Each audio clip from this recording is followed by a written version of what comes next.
Hello and welcome to BYJU'S Exam Prep. Welcome to another episode of our strategy series. Under the strategy series initiative, we have been trying to cover the syllabus and preparation strategy for all the GS subjects to help you prepare for UPSC Prelims and Mains. If you haven't seen these videos yet, go to the description box in this video and you'll find the link to the master playlist so you can watch all these videos and make your preparation more effective. If you're liking these initiatives, do let us know by sharing your comments. Do like the videos and share them with other aspirants. And don't forget to subscribe to our channel. So in this session, let's talk about the syllabus and preparation strategy for international relations for your mains exam. Let's begin this discussion by talking about the trend of IR questions in mains. As you all know, international relations is a key component of GS paper 2 as far as mains is concerned. If you look at the detailed syllabus given by UPSC, international relations is a part of GS paper 2. That's after polity, governance and social justice. You find the topics listed for international relations. So if you analyze the previous question papers, especially from 2013, because that's when UPSC introduced the new format and the new syllabus for mains. So if you analyze the question papers from 2013, you will notice this trend which is depicted in the graph over here. Every year, consistently, quite a few questions have come from international relations. So this makes IR a very, very important subject as far as mains is concerned. In 2013 alone, we had around 8 questions amounting to 80 marks out of 250 marks. Next year, we had around 5 questions amounting to 62.5 marks. Since then, UPSC has consistently asked 4 questions every year amounting to 50 marks each. Now, this is quite a significant chunk of GS paper 2. And also please understand that the importance of IR doesn't end over here. IR is a multidisciplinary subject. It is very closely linked with other subjects and other papers as well. It has close connections with geography, world history. It has links with polity and economy as well. It is also closely connected with science and technology, environment and ecology, disaster management, and as well as with ethics. Then even in your essay paper, you can expect an entire essay topic from international relations. In the past, quite a few essay topics have come from IR, and this is why IR becomes a very, very important subject for your mains. It is essentially a multidisciplinary subject and its importance is not just limited to GS paper 2, right? So in this context, let's take a look at the syllabus prescribed by UPSC. Let's break down the syllabus and understand what are the key topics that you have to cover. We'll also talk about the preparation strategy that is needed by taking a look at the previous questions that have been asked by UPSC. So in GS paper 2, these are the topics listed by UPSC for international relations. UPSC has clearly specified the topics that we have to focus on. We have to study about India's ties with its neighboring countries. India and its neighborhood relations is the first chapter.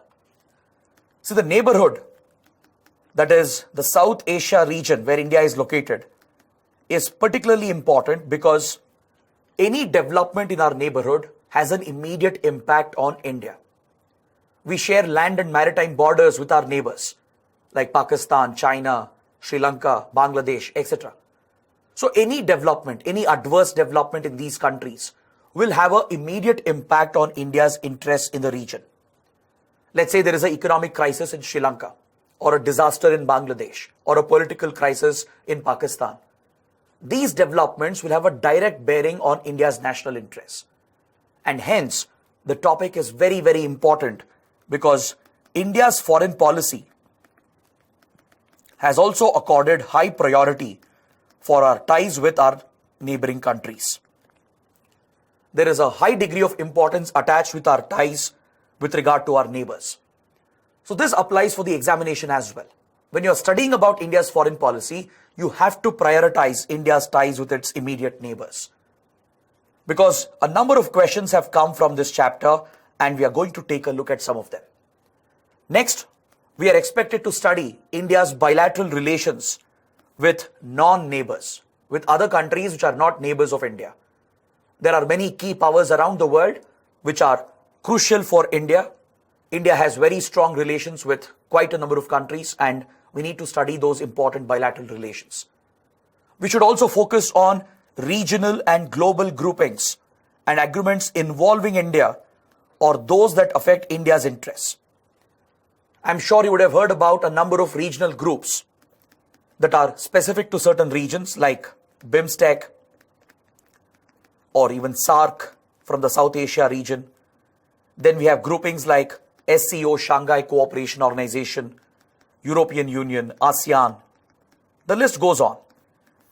There are a number of such regional groupings, global groupings as well, like BRICS, which are multilateral organizations essentially. And there could also be a number of multilateral agreements signed between few countries, which either includes India or they could be having an impact on India's interests. So any such development becomes important for the exam.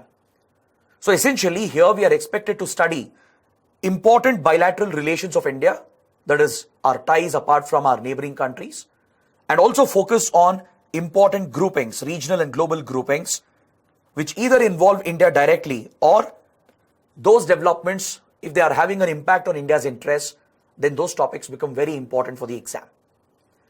Then apart from that, we should also cover the policies and politics of other countries on India's interests.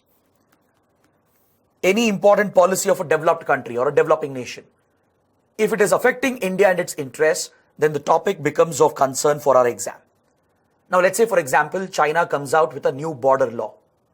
It obviously has an impact for India and its security interests. Let's say Pakistan came out with a national security policy. Obviously it has implications for India.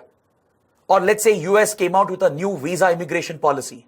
It does affect Indian students, Indian professional workers who are seeking entry into US. So all such policies of other countries which affect India's interests will also be important for the exam.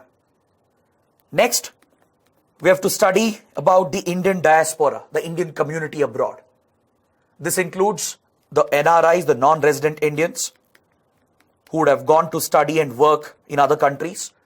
It also includes PIOs, person or people of Indian origin or persons of Indian origin. Right? Essentially, their ancestors would have moved from India and settled in other countries. And this represents the Indian community abroad. The Indian community abroad or the Indian diaspora plays an important role in Indian foreign policy. Because Indians who are residing abroad or those who have settled abroad, they are acting as the cultural ambassadors of India. They are helping promote India's soft power influence. They essentially play an important role in propagating India's cultural influence abroad. They could also help us gain leverage over the governments of those countries. Because in many countries, Indians rise up to influential positions, either in the private sector or within the government. And this could be a leverage for India to influence the foreign governments. In some countries, the Indian community becomes a key vote bank. And as a result, the Indian community abroad will have a leverage on the politics of that country and also on the government of that country. So this is something that India could leverage in its diplomacy. The Indians abroad or the Indian community abroad, they act as our cultural ambassadors promoting India's cultural influence and at the same time providing Indian foreign policy a leverage against other governments. This could be used to push those countries in favor of India and help work out beneficial arrangements with those countries. Apart from this, the Indian community abroad also sends back precious remittances. That is the money they earn, they send a part of it back to their families in India, which accounts for remittances for India. It allows India to earn precious foreign exchange and is crucial for the Indian economy to bridge its current account deficit. So that's the reason why the Indian diaspora plays an important role in Indian diplomacy. it becomes an obligation of the Indian government to protect the Indian diaspora, to look after their safety and well-being. Because the Indian community abroad might face a number of threats. They could be caught in conflict zones. They could be trapped in a warlike situation. So in those circumstances, the responsibility falls on the Indian government to rescue the Indian diaspora and the Indian nationals who are abroad. Take, for example, the Russia-Ukraine conflict, right? Around 20,000 Indians were stuck in Ukraine, and the Indian government had to carry out an emergency evacuation through Operation Ganga. So that is why the topic of Indian diaspora is important. Because in different parts of the world, the well-being and the safety of Indian community is under threat. They might even face visa-related issues or legal issues. So they would need the legal assistance and the support of the Indian government. So that's why the topic of Indian diaspora is important, because they are contributing to Indian diplomacy, they are contributing to Indian economy, and at the same time, the government has an obligation to protect the Indian diaspora, to look after their safety and well-being. So it's in this context that we need to approach this topic. And finally, the last topic deals with international organizations or international institutions. This includes organizations like UN, World Bank, WTO, and the others. So here you need to focus on the structure and the mandate of these organizations. This is the primary focus. You should understand what is the composition of these institutions, what is their mandate, what are their primary objectives. And you should also study about the key initiatives taken up by these institutions and organizations. You should also focus on India's equations or India's relations with these international institutions. You should understand the kind of working relationship that India has with UN, IMF, WTO, and various other environment-related organizations as well. So the last topic here deals with these prominent international institutions. So this being the syllabus prescribed by UPSC, let's take a look at the previous questions and identify the strategy needed for your preparation. Let's break this down topic by topic, and let's take a look at the previous questions so that it helps us understand the kind of questions that are coming in the exam. So based on that, you can craft your preparation strategy. First, let's take a look at India and its neighborhood. So with regard to our neighborhood, we have seen a number of questions appear in the previous papers. For example, in 2013, we had a question on the Shahbag Square protests, which was seen that year in Bangladesh, which represented a fundamental split in the Bangladeshi society. This development obviously had implications for India. It had implications for India-Bangladesh relations, and hence it was an important topic. In fact, it was an expected question. Next, in 2015, we had a question on Project Mawsum. The question said, Project Mawsum is considered a unique foreign policy initiative of the Indian government to improve relationship with its neighbors. Does the project have a strategic dimension? Discuss. So as you can see, these are not just straightforward factual questions. These are questions that require analysis. It requires critical thinking. So when you're studying for IR, for your mains, the focus is not just on facts. Facts are actually secondary here. The primary focus is on developing your analytical abilities, your ability to go in depth into a topic, to understand the depth of the relationship, and being in a position to provide a critical analysis on the topics that are being asked. Just look at the other questions as well. From this chapter, there were in-depth questions that were asked. For example, in 2016, there was a detailed question on India, Pakistan, and the future of SAARC grouping. So with mere factual knowledge, you can't answer this question. You need in-depth understanding and conceptual clarity on the SAARC organization and as well as on the relations between India and Pakistan.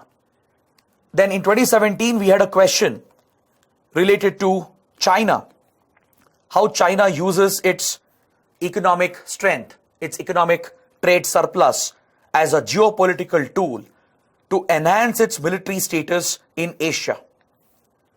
So all these are analytical questions requiring in-depth analysis. So now the point is, how do you prepare for this particular chapter? What is the best way to cover our ties with our neighboring countries. As you saw, the questions are not simple, they're not straightforward. You can't answer these questions just by depending on your current affairs knowledge. Just current affairs knowledge will not help you here. Because when it comes to our neighborhood, UPSC tends to go a little in depth.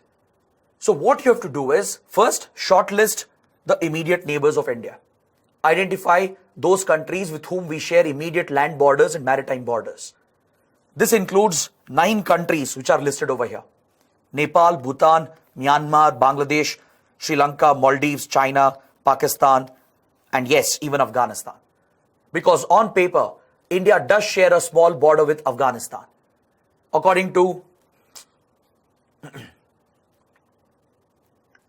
Because on paper, India does share a small border with Afghanistan. According to India's official claims, the whole state of J&K as it existed back in 1947 belongs to India, and hence, India is supposed to share a small boundary with Afghanistan near the Wakhan corridor. But in reality, we don't share this border with Afghanistan because Pakistan has illegally captured this territory from India. This is the part that we refer to as POK, or Pakistan Occupied Kashmir. But as far as India is concerned, Afghanistan is also a neighbor of India, right? So once you identify these neighboring countries, what you have to do is, you need to focus on 3 steps. When you're studying these relations, you have to ensure that you do justice to all the 3 steps that I have listed here. Start focusing on the historical relations. Because with our neighboring countries, we share a civilizational relationship. From centuries, India and these countries have had a historical, cultural connection. So focus on that aspect. It will help you understand the depth of today's relationship. When you're writing mains answers, it will give you valuable points which will further enhance your answers. So once you cover the history, the historical relationship, the cultural, civilizational relationship, focus on the background post-independence. That is, after 1947, what is the kind of relationship that has evolved between India and its neighbors? This is the historical background you need. This helps you understand the depth of India's ties with all these countries. You need an insight into the societies, the politics of all these neighboring countries. You should understand the primary problems and challenges facing these countries. Now, when you read about Nepal, you have to focus on the issues involving the Madhesis or the Madhes community. When you look at, let's say, Bangladesh, you have to understand the entire background to the 1971 war and India's role in liberating Bangladesh. You should understand what was India's contribution to liberate Bangladesh. When you look at Sri Lanka, for example, you should understand the ethnic divide in Sri Lanka in complete detail. You should understand the background to the conflict between the Sinhala Buddhist majority and the Tamil minorities, right? So this is the kind of in-depth understanding you need with regard to every neighboring country. Once you cover this background, then you focus on the contemporary issues, the current issues, the current developments involving India and its neighbors. So such a comprehensive preparation would be needed to fully address the issues with regard to India and its neighbors. Only then you will be in a position to answer any question with regard to India's ties with its immediate neighboring countries. Now, if you move on and look at the next topic, that is India's ties with the non-neighbors, India's bilateral relations with other countries apart from our neighbors. Over here, the questions which are asked are primarily driven by current developments. Under this topic, the questions are based only on contemporary issues. Here, the background, the in-depth understanding is not too important. When it comes to our neighborhood, our immediate neighbors, the background, the history is more important to gain an in-depth understanding, to answer the questions which require critical analysis. But when you look at other countries, that is non-neighbors, here you have to focus on contemporary issues, the current state of the relations between India and different countries and different regions of the world. Now take a look at these questions that have come. In 2013, we had a question on India-Japan relationship. Just go through the question, you'll understand that the question is just referring to the current state of relations. Look at this question from 2015, focusing on India's interest in Africa. Look at this question from 2018. It dealt with India's relations with Israel, and it mainly focused on the current state of relations. So how do you approach this topic? The best way to approach this topic would be to break down the world into different regions. Break down the world into different regions such as Southeast Asia, East Asia, and the Indo-Pacific. Right? Cover this entire region in one module. Focus on India's approach towards this region. Understand India's policies such as Look East, Act East policy. What were the priorities of Look East, Act East towards Southeast Asian and East Asian countries? Understand the Sagar doctrine of India focused on the Indian Ocean and the larger Indo-Pacific. So here the focus is on understanding India's approach towards the entire region. And within that region, you need not sit and study our ties with every country. It's not needed. It's impossible to cover every country in the region. Plus, it's not relevant for the exam.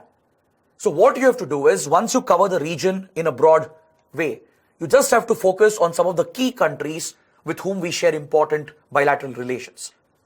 So when you look at Southeast and East Asia, obviously countries like Japan, Vietnam, Australia, they become very important. When you look at the larger Indo-Pacific, countries like Mauritius, Seychelles, then even Pacific Islands, they become important. So based on the developments of the last 2 years, shortlist the most important countries from the region and cover the bilateral relations only with those countries. That is more than enough. Then under the same discussion or under the same module, focus on the important groupings as well. In every region, there are regional and multilateral groupings. For example, when you're studying about Southeast Asia and East Asia, there itself you can cover important regional groups like ASEAN, East Asia Summit, etc. See if there are any free trade agreements in that region, like RCEP, for example, the Regional Comprehensive Economic Partnership. So by adopting this approach, you will comprehensively cover that entire region. You can do the same for West Asia. Look at the West Asia region, understand India's approach towards West Asia, identify India's priorities in West Asia, understand how West Asia is important for our energy security, understand the presence of Indian community, Indian diaspora in West Asia, right? So once you have this basic understanding of the West Asia region and India's interest in West Asia, then identify some of the important countries like Saudi Arabia, United Arab Emirates, Israel, Iran. These are the major powers that we have to focus on. India's ties with, let's say, Oman or Yemen or Kuwait, they may not be so important for the exam. So here you have to prioritize a few countries and study our bilateral ties with them. Once you cover that, focus on the groupings of the region. For example, we have GCC, the Gulf Cooperation Council. We have Organization of Islamic Cooperation. Then there is a new grouping called I2U2, which includes India, Israel, US and UAE. That is primarily centered around West Asia. So all such groupings can be important, so you can cover it under the same module. Then move to other regions like Central Asia, Africa, Latin America. These regions are also a priority, but they're not as important as our neighborhood or Southeast Asia or Indian Ocean or West Asia. So here, just a focus on the region is enough. When you're studying about, let's say, Central Asia region, understand the importance of Central Asia to India, the kind of resources that are present in Central Asian countries. What is India trying to do to connect with Central Asia so that we can tap into these resources of Central Asian countries? Understand the key connectivity projects we are pursuing with Central Asian countries. Look at the groupings as well that are focused around Central Asia, like SCO, the Shanghai Cooperation Organization. Look at important connectivity projects like Tapi Pipeline or the Ashgabat Agreement, etc. So adopt the same approach for Africa and Latin America as well. Look at Africa as a region. Look at India's priorities in Africa. India's priorities in Latin America. So their individual countries are not too relevant for the exam, but the whole region and India's approach towards the region is more important. So identify these key pointers and also cover the groupings, the important groupings of that particular region. And that should be more than enough for your mains. So once you cover all these regions, then you'll be left with the big powers, the major powers of the world. For example, in the Europe region, of course, you have to take a look at the European Union, India's ties with EU, and also briefly study India's ties with major European powers like, let's say, United Kingdom, France, Germany, etc. The big European powers should be sufficient. You need not sit and study India's ties with each and every European country, not required. Focus on the EU, India's ties with European Union, and few major European powers. Look at the P5 countries, the 5 permanent members of the UN Security Council. Here, of course, you will focus on US and Russia because China is already covered under neighborhood. UK and France you would have covered under Europe. So focus on the other permanent members of UNSC, the 2 major global powers, that is US and Russia. Understand the entire background of the relationship because US and Russia are global powers. We have very strong relations with both the countries today. So you need to take a look at the background since the Cold War days and how relations have developed between the two. What is the current state of relations and what is the difficult choice that India has to make while building ties with US and Russia, because India often gets caught in between, right? So this is the broad understanding you need to develop, and through this strategy you can break down the syllabus and you can comprehensively cover different countries and different regions along with important groupings of that particular region. Once you're done with this, focus on the policies of other countries, how they affect India, and the role of Indian diaspora. For this, you can depend largely on current affairs. Key developments which are in news will become your priority because these questions are entirely inspired by current developments. Look at this question from 2018. The question dealt with the impact of American sanctions against Iran's nuclear weapons program and how it affects India. So this was a current development, a recent development. It was an American policy against Iran. So your focus should be on understanding how does this policy affect India. India was forced by the US to abide by these sanctions against Iran, which ended up compromising India's ties with Iran. So this analytical understanding is needed, and here you just have to focus on current affairs.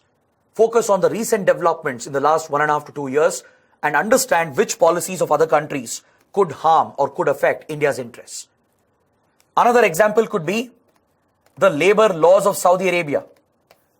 Saudi Arabia recently came out with a labor law, labor policy called the Nitakat law, which affects Indian workers in Saudi Arabia. So this policy of Saudi Arabia affects Indian workers, thereby affects India's interests. So those are the kind of topics you have to focus on in your current affairs. The idea is to just understand the policy and how does it affect India's interests. Then look at the role of Indian community, the presence of Indian community in different parts of the world. Because on this topic as well, we have got a couple of questions. In 2020, in 2017, there were questions on the role of the Indian diaspora in America and Europe, and as well as in Southeast Asian countries. So in newspapers, if you're reading editorials and columns regularly, and if you have a basic background with regard to India's foreign policy, you will be able to pick out these key points related to the role of the Indian diaspora and their contribution to Indian diplomacy. So such basic understanding is enough for the topic on Indian diaspora. Next, coming to the last part, that is international organizations. Here we study global organizations, international institutions like WHO, the UN, World Bank, IMF, WTO, and the others. As UPSC has prescribed, the primary focus is on structure and mandate of these organizations. So first, focus on the structure and the mandate. Understand the composition, its key objectives, and what are the initiatives of these institutions, right? Once you do that, focus on India's ties with these institutions. and then identify the key issues with regard to the functioning of these institutions. Because if you look at previous questions from this topic, the questions primarily focus on the issues affecting international organizations. With regard to international institutions, there are plenty of concerns. Usually at platforms like UN, for example at Climate Change Convention, even at WTO, there is always a divide between the developed countries and developing countries. So this becomes a priority for us because as a developing nation, India stands to get affected by the policies of developed nations at these platforms. Look at how WHO's role was controversial in handling the pandemic. So UPSC picked a question in 2020. Then UNESCO had attracted a lot of controversy regarding its alleged bias against Israel. So UPSC picked a question in 2019. Similarly, there was another question on WTO. Even this was on similar lines. It was related to trade wars and how WTO has become increasingly ineffective. So the focus here is to understand the structure and the mandate of these organizations, which is a factual understanding. And you have to go beyond that and understand India's ties or India's equations with these institutions and mainly concentrate on the issues concerning these institutions. For example, topics like UN reforms, reforms of World Bank and IMF. These issues become very crucial for your exams. Apart from all these topics, you need to make a list of other static topics as well, which have interlinkages with world history. Because when it comes to international relations, you need to have a comprehensive understanding of the background, the history as well. Key developments between 1947 and 2001. These key geopolitical developments provide you the right foundation to develop an in-depth understanding of international relations. Even though the syllabus doesn't specifically prescribe this, it is important to cover some key geopolitical developments of the past, especially the key developments between 1947 and 2001. So here I have given a list of topics like decolonization, how India helped in decolonization around the world, Cold War geopolitics, India's role in establishment of the non-aligned movement, then the basics of the Korean War, Israel-Palestine conflict, the Suez Canal crisis, the conflicts in Vietnam, in Afghanistan, then also India's conflicts with Pakistan and China, the various wars we have fought. You have to study that in detail, right? With Pakistan, we have fought 3 major conflicts along with a limited localized conflict at Kargil. We fought the 62 war with China. So the background, the details can become very important. And of course, you can cover this under the bilateral relations itself, under India-Pakistan and India-China relations. Then also take a look at India's nuclear weapons program, the history of India's nuclear weapons program, India's nuclear doctrine, and the structure that we have created to operationalize India's nuclear doctrine. All these topics have very serious implications, very important consequences for India's geopolitics today. So there could be questions on these lines. Also study about the fall of Soviet Union, the end of the Cold War, and how the collapse of the Soviet Union changed the geopolitics of the world and also altered the course of Indian foreign policy. India was forced to diversify its foreign relations following the collapse of the Soviet Union. So all these topics are very crucial, and you should also focus on the 9/11 attacks and its impact. The 9/11 attacks carried out by Al-Qaeda against the US was a turning point in geopolitics. It pushed US to wage a global war on terrorism, and it pushed US to get deeply involved in many countries. So this has implications for India as well.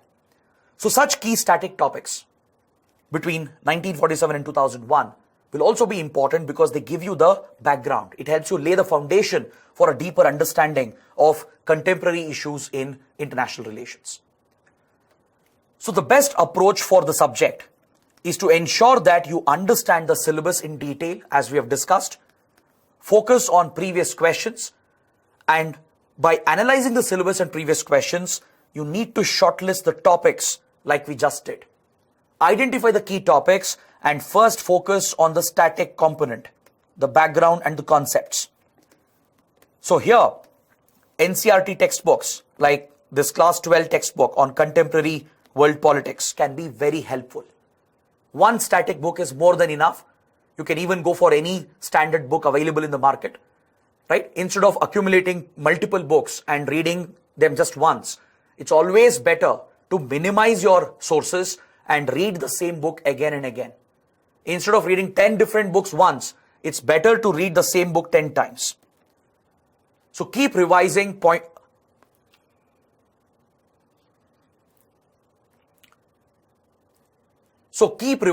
and ensure that you highlight the key points so that you can readily use these pointers in your mains answers.